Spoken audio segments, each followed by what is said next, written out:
welcome back. If you are new around here, then hello, it is lovely to meet you, and if you're returning, thank you very fucking much for coming back. My name is Alana and I'm a 30-something lady living in Scotland who loves to talk about all the normal beauty, skincare, travel, lifestyle kind of blogger bullshit, but with a liberal sprinkling of sarcasm on the top. That is your word of warning that I love a sweary word on this channel as well, so if you're not into profanities, I completely understand. Please feel free to vacate, but if not, this might just be the place for you, and there'll be a button in the corner if you fancy it. Give it a little thumbs up to all that other YouTuber shite. Basically today's video is going to be a January roundup video. There's not actually that much to tell you about. I feel like I've not got loads, and like sometimes when I do a roundup video I'm like, god, there's so much to talk about. I don't have loads to talk about with you today, but I do like to ramble on. I like a lengthy video if you know me and you've been here for a while. So with that in mind, grab yourself a drink, a tea, a coffee, a cuppa, a diluting juice, a whiskey, a beer, a wine. It's fine. I've just got juice today because trying to keep the fluid intake up, and although I love a coffee, it's not quite time for me to have a coffee yet. I'm filming this a little bit earlier, which means there is actually some daylight in this video, but it is still, if I put this light out, I would be in darkness, because Scotland, you know, it's gonna be April before we see some nice sunshine. Anybody else really wishing spring was here now? I am starting to feel a little bit like that now. I feel like everybody gets January blues following Christmas, right? But see, because my birthday's in January, I'm like, yeah, it's okay. And now as we come into February, I'm a little bit like, right, I'm bored of this winter shit now. Please, come on, spring, let's get going. Anyway, before I rabbit on anymore, let's just get into this. Alright, so starting off, let's talk some makeup bits, because you know, a lot of the time that's what people come here for. What I have got on my eyes today, green. Green is one of my favourite colours. I don't know if it's because I've got darker hair, I've got brown hazel eyes. I just think green works absolutely beautifully.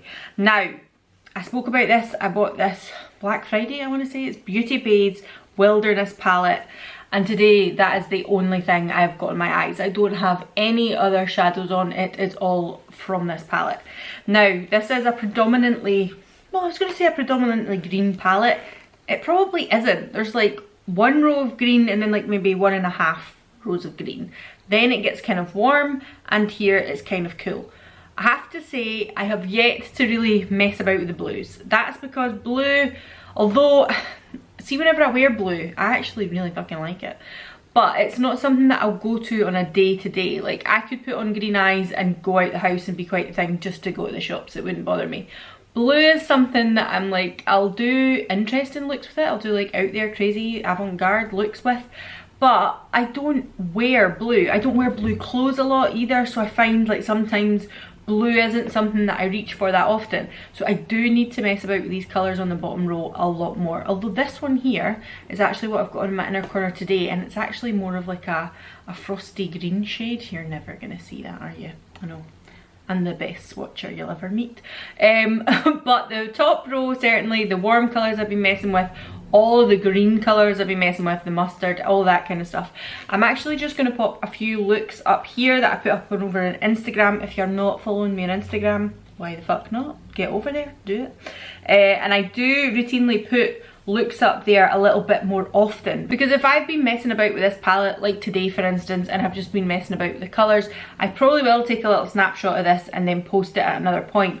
So I do kind of mess about with makeup a lot more off camera, and then if I like the result of what I've been messing about with, it probably goes on Instagram. So you know, you're better off being over there anyway. But I've done like Christmas time, I've done an amazing kind of red with the green inner corner. I've done a really teal green look as well. I've just done kind of basic looks with it as well, like I say basic for me because I'm a basic warm toned bitch. But I haven't messed about with the blues very much yet. But this palette is phenomenal. It's so good. I think I picked this up, if I remember rightly, it was either £10.50 or £12.50 at Black Friday on Beauty Bay. I'm just checking for you just now. It is, so it's back up. I don't know if that's full price, but it doesn't say there's any sale on it. It's currently £15 on Beauty Bay, which is still a really reasonable price for this palette. It's a beautiful palette. What's the other one they've got? Oh, they have like this amazing like blue purple type one. Is it age of something? I cannot find it anymore, but they did have a beautiful blue purple one as well. If I can find a photo of it, I'm going to put it here somewhere, but if not, obviously it won't be here, duh. But I know for a fact, like, they still had this one as well. I don't know if they've just sold out of it or whatnot, but they're a really nice blue one as well. And if the quality is anything to go by from this palette, I would almost sorry, cat is climbing under the bed. I would almost, sorry, let's start that again. If the quality of this palette is anything to go by, then I would almost certainly pick up other palettes from them. I did get this one because I was like, oh, it's green, and I really love greens. I know it's something that I'll reach for. The blue one I obviously didn't get because, like I've just said, it's not something I usually reach for. But if you're someone who loves blues, then you're going to want the other one. And they do big, massive rainbow palettes. They do lots of different types of palettes. I've not really looked into them, but this one just called to me, and it is so, so good so far. Next up, I'm going to talk to you about this. I mean, I know you're like, it was in your favourites, you speak about it every video. I'm sick of hearing about it, Alana. This is the not BH, oh god. They are going bankrupt, by the way. Did you hear that? This is the Physicians Formula Butter Bronzer. That's what I was thinking of, BB. And I have successfully hit pan on this. So since I picked it up, this has easily been my most used bronzer. I put in my 2021 favourites just after New Year. It is definitely a favourite. I reach for it. You know, if I'm wearing makeup, if I was to wear makeup 7 days a week, this is going to be on my face 4 days out of the 7. Easily. So loving it still reaching it for it throughout January is what I've got on today. I just think it's brilliant. I think it's really good. I will repurchase another one once this has ran out. Now blusher, I did I think I mentioned this in the makeup one as well. Did I mention this? I don't know if I just gave it a honourable mention. I can't remember. Again, if I'm repeating myself, my apologies. This is the Charlotte Tilbury Pillow Talk, the original Cheek to Chic blusher. It is not the intense one. And as I said, I have already mentioned this at the start of the year, already kind of mentioned it with things that I've been reaching for towards the end of last year. But throughout January, it's something I've been flinging on my cheeks over and over again. I really like this blush. I think it's really pretty. It's one of those ones that I find as the summer comes in and I don't reach for powder blushes as often, it gets put away and then I kind of forget about it, and then it comes back down to the winter and I'm like, ooh, bringing this back out again. So really enjoying that. It's not what I've gotten today, but I think it's wonderful. As for facey basey type stuff, still absolutely adoring the Vive Skin Dew. Put it on all the time. Again, not what I've gotten today though. And here, the Beauty Pie Triple Beauty Luminizing Wand. I have spoke about this before, but I feel like it just kind of got relegated for a little while. Stopped using it for a little while, and I found that over the festive period and then certainly at the start of January, I started reaching for this again. It's a little more pearl, like silvery, than that of the Skin Dew or Denessa Dew Wet Balm. It definitely has a little bit more of a frost, so if you're not into that, I totally get it, because I'm not usually into a frost. But as of somebody who doesn't like frosty highlights, then this I don't find as offensive. So, you know, that way, like, you're kind of like, oh, I don't really like super wham silver highlighter, but it's not that, but it is a little bit more that than the Vive, just so you know. But I've been reaching for that quite a lot. Also, the Fenty Beauty, this is the Pro Filter Hydrating Foundation. Again, it's sneaked in my makeup favourites towards the end of 2021. And I felt like I was maybe cheating a little bit because I hadn't really spoke about it that much, and then all of a sudden it was in the yearly favourites. But I picked this up, was it just before Black Friday? It must have been Black Friday. It was in a Black Friday sale, that's what it was. And I'm really enjoying it, especially as my winter type of foundation. I've said before as well, in the summer I prefer to be dewy, I like fresh skin, like not really wearing anything. And in the winter, even though my skin is usually drier in the winter, I prefer a more matte look in the winter. Mental, I know. But in the summer, where you think you should be trying to get rid of the sheen because you're so sweaty, I like to look that sweaty. And then in the winter, when you think you're trying to bring a little bit of luminosity back to the skin, I like to be kind of matte. Bit weird, I know. Not completely flat and matte, because that would just be too much for me. I do really enjoy this foundation as a kind of my version of a heavy coverage foundation. I don't like heavy coverage foundation, but this gets me to where I want to go with regards as coverage. And I find that if I do wear this, then I don't need to spot conceal quite so much. I don't know what it is. I'm not saying that, you know, I've got perfect skin or whatever, but sometimes if I'm using something that's lighter than this, then I go in a little bit more with some concealer in other areas. I don't find I do it with this one quite as much, but I'm really enjoying it. The other thing I'm going to tell you is, I've already explained that I picked this up originally in 110, I want to say. I'm just going to put my Black Friday video up here because I've spoken about a lot of these products where I picked them up. I picked it up in too light a shade, I took it back, they swapped it for me, it was great, and I picked up 160, which I feel is working grand on my face, but I have noticed that it does oxidize slightly. So in hindsight, would I have been better with like maybe, I don't know if it was 150 or 140, I don't know, maybe I would have been better with a slightly lighter one. But in the pro side to that, in the summer, if I wish to use this, it will also work as well. And I don't look at my face and think, oh god, I look really yellow now. It just gives a little bit more life back to my skin. So I think in the summer months, actually, this will probably work too, and especially if I use it and bronze up with it, it's going to be great if I want to be that heavy coverage in the summer. Now, as for lipsticks, I haven't been, I mean, red lips, yes. Coral, orangey lips, yes, love it, always do. But I haven't, like, in a day-to-day situation, been wearing lipstick that much unless it has been a red lip. Because, I don't know, this time of year, just a wing liner and a red lip. Classic. But the Glossy Ultra Lips, and actually what I've got on today is the Beauty Pie. Let me grab it for you. One of these ones. I cannot remember what they're called. Hold on. And there is absolutely feck all chance I'm going to be able to read that. That's for sure. I'm going to put up here what these are because I can't remember. But they are just like nice, sheeny lipsticks. They're not like, they're not got too much pigment. They're not anything. Obviously this is a nude shade. I'm just going to put it on the back of the hand here. So you can see it. But it's really shiny. It's quite moisturising, quite hydrating. I find, like, I bought this ages ago and I bought the Glossy Ultra Lips not that far off each other, I wouldn't say, and actually they're probably quite a good dupe for each other. I find the Glossy one is a little bit more of a balm, a little less pigment, but in saying that, there's definitely a similarity. I say less pigment, I've just put that on my hand and it's like super pigmented. This is Vesper, this is like the kind of jam shade, or the shiny version of Jam if you've ever used their Generation G lipsticks.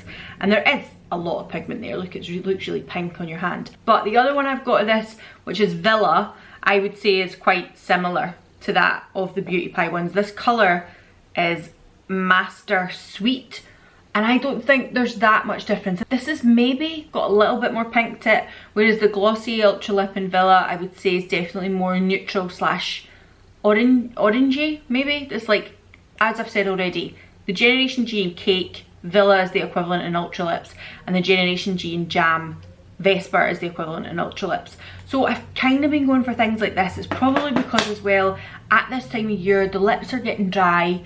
We are still wearing masks all the time. Certainly in Scotland, it's still a mandate to wear masks kind of in shops and on transport. Even if it wasn't a mandate, mandate, is that the right word? I keep seeing that in media and I think that's the right word. But you know, it's the rules, it's the rules. If it wasn't the rules, I think at the moment, given my situation being pregnant and being someone who's at risk of like having chronic health disorders and things like that, I am somebody who would want to continue to wear a mask regardless of what they say anyway. But this time of year, your skin's getting dry, it doesn't really matter how much lip balm I'm putting on, they're still a little dried out, so I prefer this kind of feel on the lips at this time of year, and I'm really enjoying them. I really like them. Let's talk hair care just before I move on to a couple of skincare bits and one body care bit. Collab. Now this is Collab dry shampoo. I don't think I have tried dry shampoo from Collab before. I can't remember ever picking it up and trying it before. I picked this up, must have just been before Christmas. Didn't really mention it on here because I wasn't really that bothered. And this is their Dry Plus Shampoo Overnight Renew Amazing Overnight Detox Formula. So, as I think a lot of people might know, and if you don't know, then here we go, top tip. But anybody who's watching this who does know will be like, that's been about for years, Alana. If you put dry shampoo in your hair at night before you go to your bed, A lot of the time that really helps with the white cast, and when you wake up in the morning your hair feels refreshed without having to put more dry shampoo on it, and it doesn't feel that, like, you know, chalky way if you put it on the night before. This product here is selling point is that you use it the night before rather than the morning of, when you think my roots are a little greasy. I found this is really nice, and I don't know if it's just maybe mental, like psychological. I have used other dry shampoos the night before, got up in the morning and thought, yeah, okay, my hair doesn't look horrific, but I still need to add a little bit in the morning.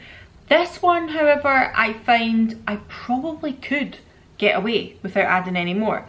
The only thing I'm going to say is, as I've said a million times, and if you'd seen one of my recent empty videos last week, I need to find a dry shampoo that gives the volume, no white cast, and cleans the grease. I can't find one. Aussie used to do an amazing one, and it was their volume boost one, and I bought it for years. I cannot find it anywhere now in the UK, well, in Scotland anyway. It's not in Superdrug anymore, it's not in Boots anymore, it's not online. I could probably pick it up on somewhere like Amazon, but I haven't really looked there. And I'm just like, ugh, why have they got rid of this? It was my favourite, because not only did it help with greasiness or kind of oiliness in my hair, it also helped with a little oomph and grit. This one does have a little bit of that, but it is probably one that I find I would put in to clean my hair more than the grit. So I need to find an all-encompassing one. If anybody knows, let me know. If you tell me Batiste, don't bother typing, because I don't like them. I did try their volume one, again it was in the empties video, and I was more impressed with that than any other Batiste dry shampoo I've used before.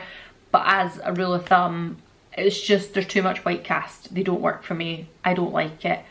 But if anybody has any other recommendations, please let me know below. Right, a little couple of skincare bits.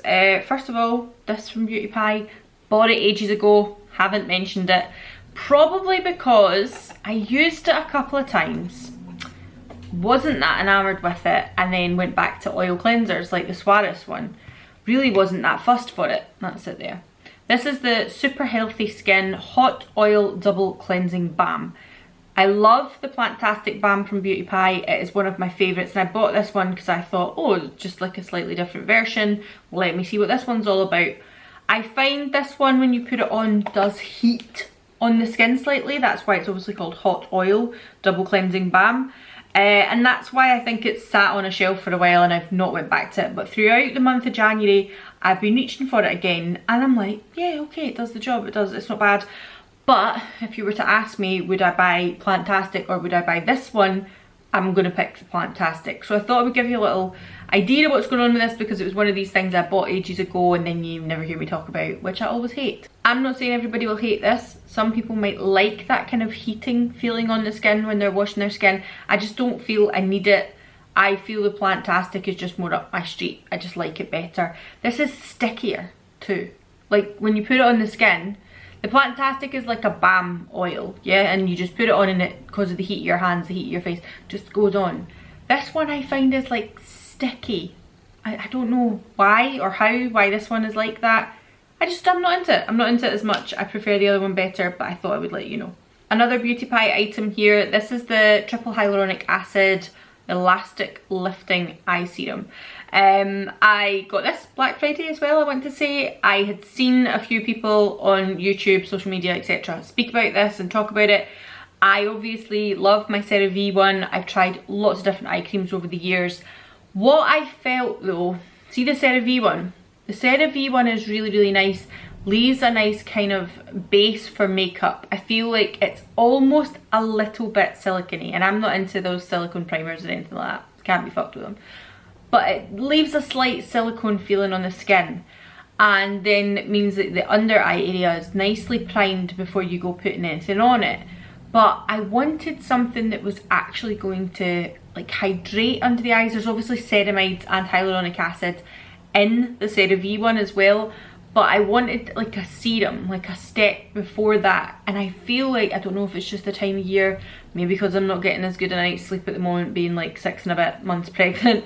I'm sure come the spring, my eye bags, my wrinkles, all that kind of stuff, I'll be looking back on this video saying, I wish I fucking had the eye bags that you had in that video, because now when I'm getting 2 hours sleep a night, fuck you, Alana. But I wanted something because I feel like, and like I say, I don't know if it's the time of year or because I'm not sleeping quite as well as I normally would, I am getting quite crepey in here. It might also be the fact that I've just turned 35 and maybe my body is just saying, yo, time is up. Time is on its way. It is a ticking clock, and that's fine. But I just felt like, I didn't know if it was even dehydration, I wasn't drinking enough, blah blah blah. The under eye area was getting a little crispy, a little crepey. So I wanted to pick this one up to see what it would do. So I've been using this throughout January and I am enjoying it. I do still find on some days, even days where I don't put any makeup on, sometimes I'll catch myself, these lights here that I've got in my bedroom, they're not like super duper bright lights or anything like that, they're almost like a yellow light. And sometimes I'm looking at my big mirror over there and it's like shone from beneath and it's really flattering, you know. And I'm like, look, oh my god, look at the creepy shit going on under there. And I don't even have any makeup on. And I'm like, oh, you're looking tired. You are looking tired. So I'm kind of just like, I started using this in the hope that that would make some difference. What I'm going to say as a bit of a more first impressions, because I've only been using it throughout the month of January, I do enjoy it. I think it is really nice. It is definitely much more liquid than the CeraVe. It is definitely more of a serum than a serum cream, serum gel type thing. The CeraVe one is definitely more like, I could squeeze it out and, you know, make a small ice cream shape on my finger with the CeraVe one and it wouldn't move. This one, if I poured it onto my finger, it would like run down my finger. It is more liquidy. And I do actually really enjoy that. Again, I don't know if it's psychologically, I'm like, I'm putting moisture under my eyes, it's doing something. I will check back in with you about this. The only slight complaint that I have about this at the moment, this lid, right? You're not even going to be able to tell. This doesn't have any ridges on it. It doesn't have any grip to it. It's just the same as the bottle, like it's slippery plastic, right? See when you're doing your skincare, and so you've come out, you've done whatever you've got to do, and then you're like, I'm going to put my serum on, blah blah blah, before your moisturiser.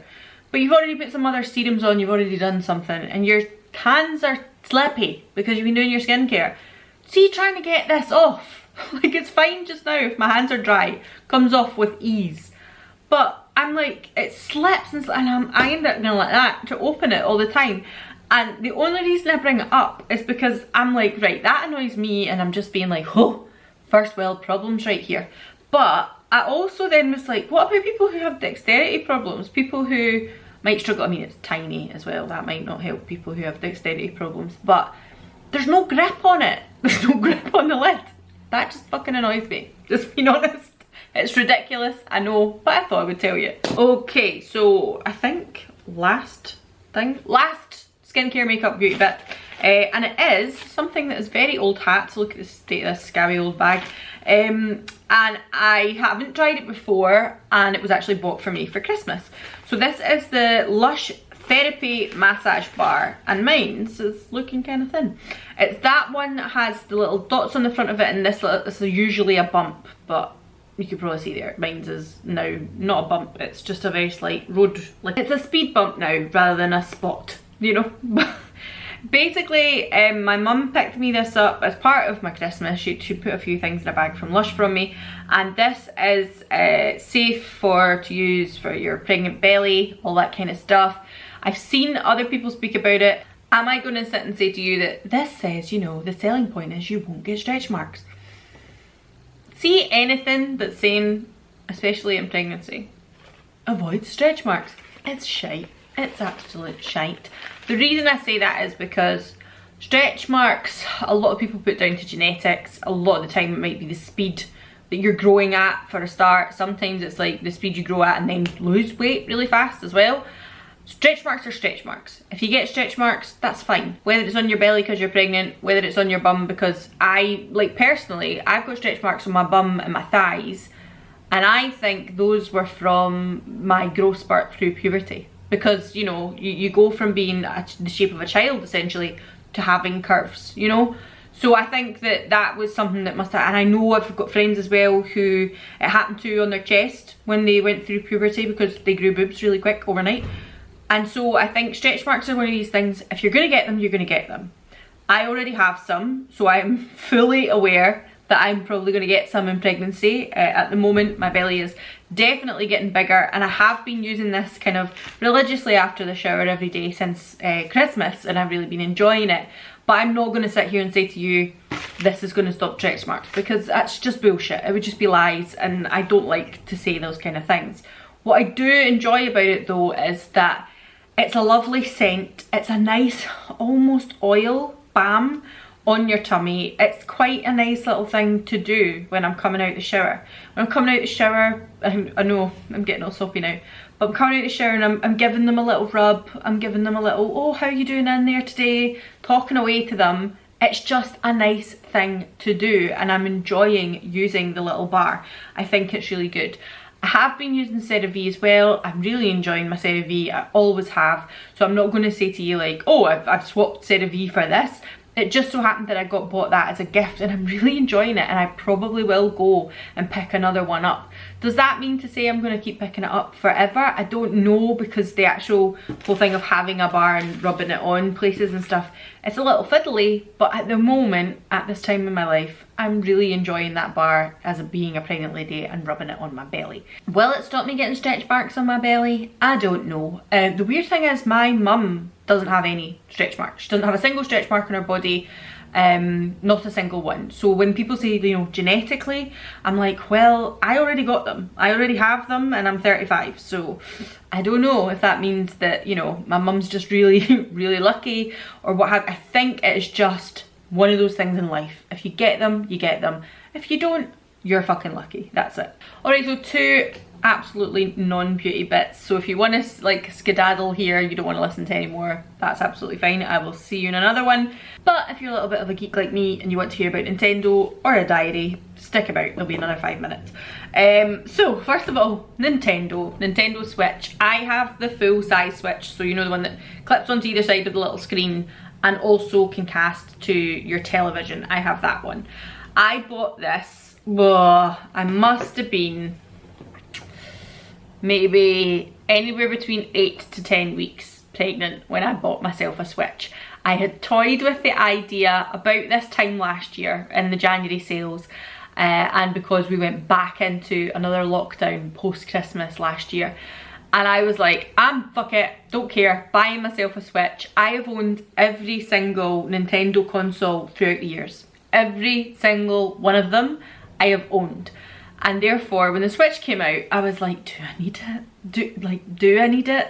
I don't avidly play games the way that I used to. Do I really need it? Have I got time? Is this going to be a waste of money? So last year, I kind of talked myself out of it, if I'm honest with you. And then see, when I became pregnant, I was just like, I get some time to waste. Like, come April, I'm not going to have that time anymore. But initially I was like, I am sitting on the couch because I cannot move, because I am either exhausted or I've got my head down the toilet a lot of the time, so I need something to take my mind off of it. I need something to take my mind off the worries that I have throughout my pregnancy. If you're tuning into this and you're not into pregnancy content, that's absolutely fine, no worries. But if you are, I'm going to link up my announcement video, trimester 1 roundup, and vlogs in the corner here if you're into that kind of thing. And basically, I just wanted something to take my mind off things. So about anywhere between 8 to 10 weeks, I thought, fuck it, buy myself a Switch, don't care.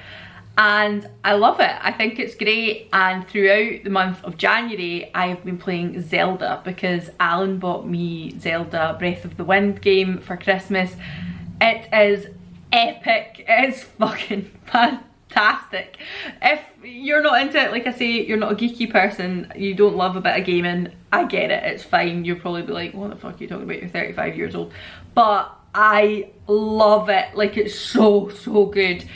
The actual size of the game is unbelievable. Unbelievable. Like, you could waste hours doing nothing in the game.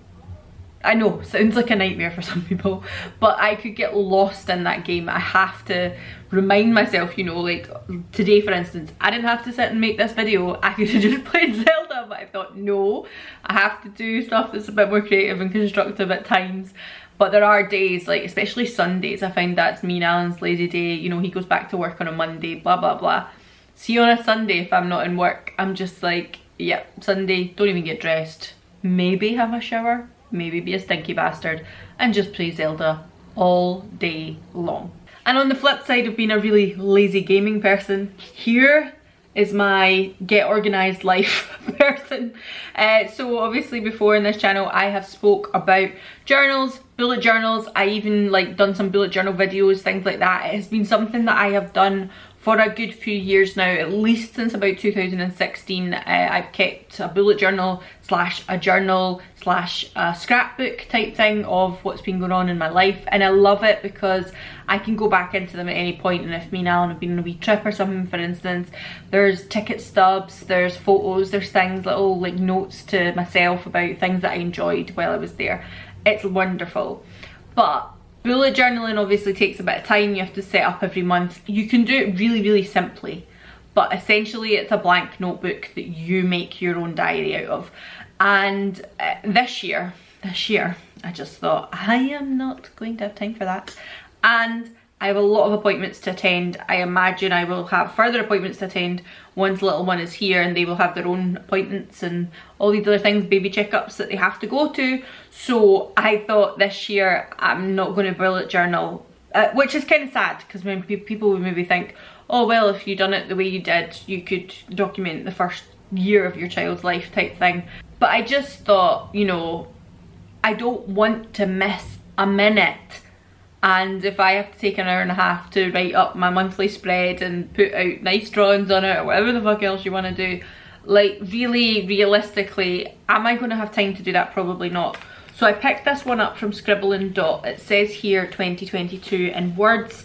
It has two little, what do you call it, bookmark edge to it. It's got an elasticated string. It also has a pen holder.